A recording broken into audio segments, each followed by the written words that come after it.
This is Fire and Fate by Serena Valentino, Chapter 10. From the Book of Fairy Tales, String of Fate. On the night of the full moon, Hades met the Odd Sisters at their house. As he stood before their front door in the twilight, he looked at their funny little home and wondered if it was the last time he'd pay them a visit. Though he did have faith in his witch's abilities, this was very advanced magic, and he wanted to be prepared if it didn't work, and he was forced to return to the underworld. He took a deep breath, and just as he was about to snap his fingers to make a cake appear in the air in his hand, Martha called out through one of the windows. "No need to conjure a cake. We made one for you," she said, popping her head back inside just as quickly as she had popped it out. "Yes, Hades, come inside," said Ruby, standing in the doorway. The Odd Sisters had decked themselves and the house out for a splendid celebration. Lucinda, Ruby, and Martha were wearing blue dresses with delicate beadwork flames that appeared to dance in the light. Their hair was pinned in elaborate updos with long, soft ringlets and blue ribbons that fell over their left shoulders. Glowing blue gems were woven into their hair, along with jaunty blue feathers at the crowns of their heads. Hades hadn't seen such pageantry since he'd visited 18th century France. "Holy Marie Antoinette, you look fabulous," he said. "I suddenly feel underdressed." He magicked his robes to match the dresses. "There, now we're all fabulous. I mean, we're pretty much always fabulous, except that one time when you had cake in your hair, but, oh, never mind." For the first time, Hades hardly knew what to say. The house was decorated with blue paper chains and garlands of every blue flower imaginable. And the kitchen was filled with delicious-looking cakes, his favorite cookies, ice cream, candies, pots and pots of tea, and everything else he had complained he didn't have in the underworld. They had created a banquet fit for a god. "Why do I feel like this is my last meal?" he asked. "Well, it may be the last meal you have with us. It's near impossible to kill a god, but we are meddling with your fate string, and it's dangerous magic. We're hoping the worst that happens is we're unsuccessful, and you will have to go back to the underworld," said Lucinda, and Hades was glad he had thought to put a spell on the Odd Sisters to make them speak in longer sentences when he first met them. Whenever it wore off, he just snapped his fingers, and they were delightful conversationalists again. "And if this does turn out to be our last night together, we want to make sure it's one we will always remember," said Martha.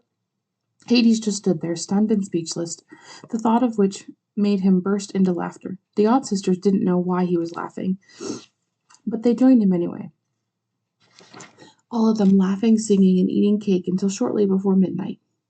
The wooden raven popped its head from the door of the raven clock on the mantel and cawed, "The witching hour is almost upon us! Caw! Caw!" then went back inside. "Leave it to you to set your clock for right before the witching hour," said Hades. "That way we will never miss it. What's the sense in clock cawing at the stroke of midnight when we still have preparations to make before the witching hour?" said Ruby. Hades didn't answer. He was distracted, looking at the trinkets and framed portraits on the fireplace mantel. There was one of Circe. He was surprised to feel a twinge of guilt of making the Odd Sisters believe she was dead. Well, hopefully they would have a new Circe soon enough, and he had decided that he would do anything he could to help them. It was the least he could do. "Before we begin, I'll have something to tell you. Even if the spell works, I will have to go back and forth to my own realm, just for short visits. I won't be gone long," he said, wincing, hoping the Odd Sisters didn't overreact. "We thought you'd be here to help us with the spell to create another Circe if our magic isn't strong enough. Besides, we'll miss you," said Lucinda. Hades was fond of all the Odd Sisters, but there was something different about Lucinda. The spark within her was more brilliant than Ruby's and Martha's. They were all exceptional witches, but something about Lucinda burned brighter. And he knew why. He just wondered how long it would be before they learned, and he wanted to be in the many kingdoms when they did. He was going to do his best to help them avoid all these doomsday predictions uttered by the Wraith Queens and the dreaded Fates. He had two goals now, defeating his brother and ensuring the Odd Sisters' happiness. "If we are able to create another me, then I have to fight by his side. I want us to release the Titans together and defeat our brother. Then he can take Zeus's place on Olympus, and I'll be free to stay here and help you. There's time enough to decide what I want to do after that."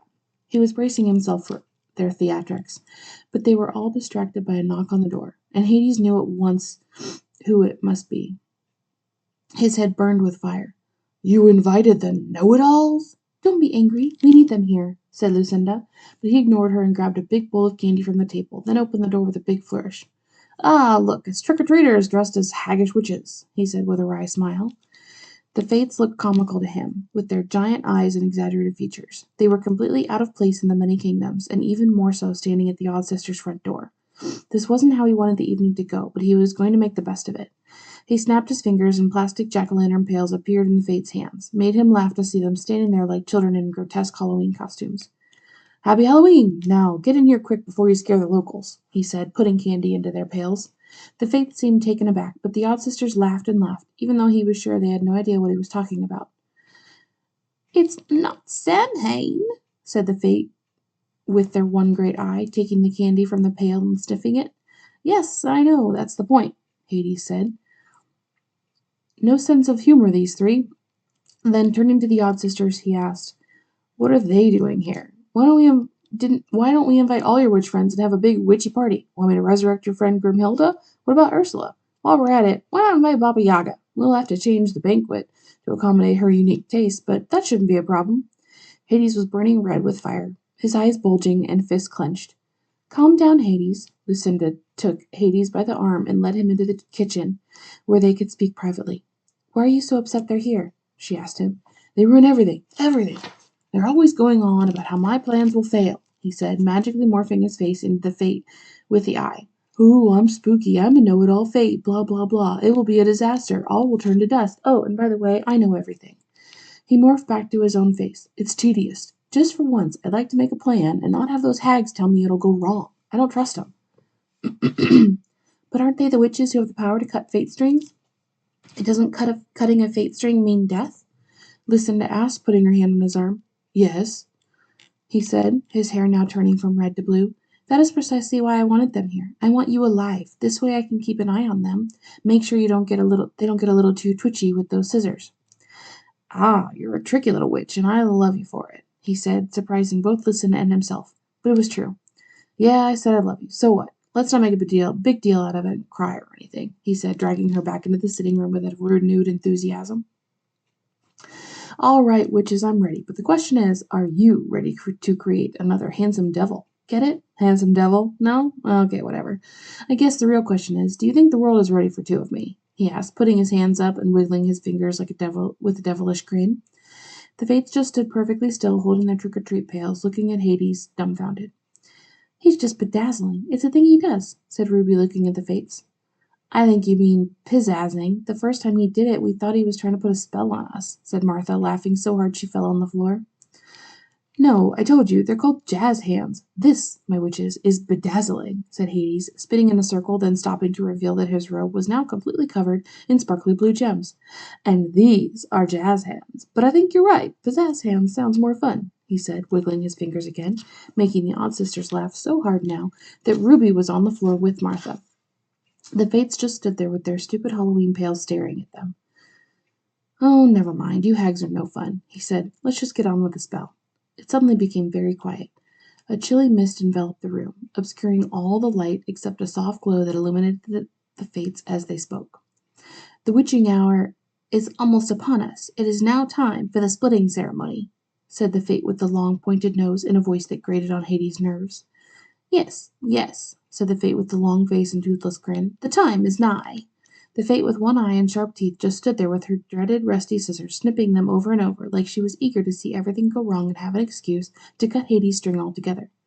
"See, this is what I'm talking about. Everything with him has to be so dramatic," Hades said, rolling his eyes. "Miss? Really? And stop snipping those scissors. Dear God, let's get this over with so these hags can get back to boiling the bones of small children, or whatever it is they do besides torment me." He snapped his fingers, making the trick-or-treat pails disappear. "Hey, we liked those," the Fates said, speaking as one. "Well, if you're good little witches and I don't die in this ceremony, then maybe you'll get them back." Hades and the 6 witches stood under sprawling oak trees, their branches filled with tiny dancing blue flames that flickered and grew as the witches spoke their incantations from the shadows. Hades was illuminated by a single shard of moonlight streaming through the branches as the witches surrounded him, all of them wearing black hooded cloaks.